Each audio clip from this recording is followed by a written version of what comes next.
আমরা চাই এই কলেজ থেকে এমন শিক্ষার্থী বেরিয়ে আসুক যারা শুধু কর্মজীবনেই নয়, নৈতিকতা ও মানবিক গুণাবলিতেও দেশের সম্পদ হয়ে উঠবে। তেজগাঁও কলেজ নাইট কলেজ হিসাবে যাত্রা শুরু করলেও ফার্মগেটে তাদের যাত্রা শুরু করে অধ্যক্ষ তোফায়েল আহমেদ চৌধুরীর নেতৃত্বে। তেজগাঁও কলেজের যে ছাত্র সংগঠনগুলো আছে তারাও চমৎকার পরিবেশ এই কলেজে বজায় রেখেছে। আজকের এই শুভক্ষণে আমি সম্মানিত প্রধান অতিথি, বিশেষ অতিথিবৃন্দের প্রতি আন্তরিক কৃতজ্ঞতা প্রকাশ করছি। তাদের উপস্থিতি এবং মূল্যবান দিক নির্দেশনা আমাদের শিক্ষার্থীদের অনুপ্রাণিত করবে এবং তেজগাঁও কলেজের অগ্রযাত্রাকে আরও গতিশীল করবে।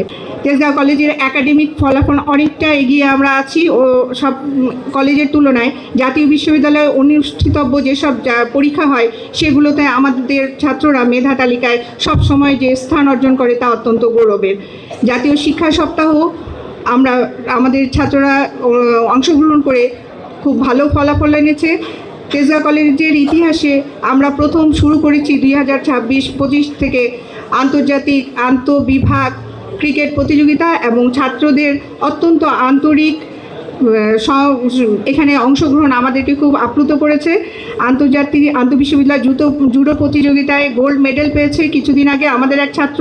জাতীয় বিশ্ববিদ্যালয়ের যাবতীয় যেগুলো আন্তঃবিভাগ কলেজ খেলাগুলো ছিল আমাদের কলেজের প্রত্যেকটি বিভাগে অংশগ্রহণ করে, প্রত্যেকটি ইভেন্টে অংশগ্রহণ করে তারা চ্যাম্পিয়ন হয়েছে এবং রানার্স আপ হয়েছে। পরিশেষে প্রিয় নবীন শিক্ষার্থীরা, তোমাদের জীবনে নতুন অধ্যায়ের জন্য আন্তরিক শুভকামনা রইল। তোমাদের স্বপ্ন হোক বিশাল, লক্ষ্য হোক সুস্পষ্ট, প্রচেষ্টা হোক নিরলস। তেজগাঁও কলেজ তোমাদের পাশে আছে, থাকবে। আসো আমরা সবাই মিলে একটি জ্ঞানভিত্তিক, নৈতিক, দক্ষ ও সমৃদ্ধ বাংলাদেশ গঠনে নিজ নিজ অবস্থান থেকে অবদান রাখি।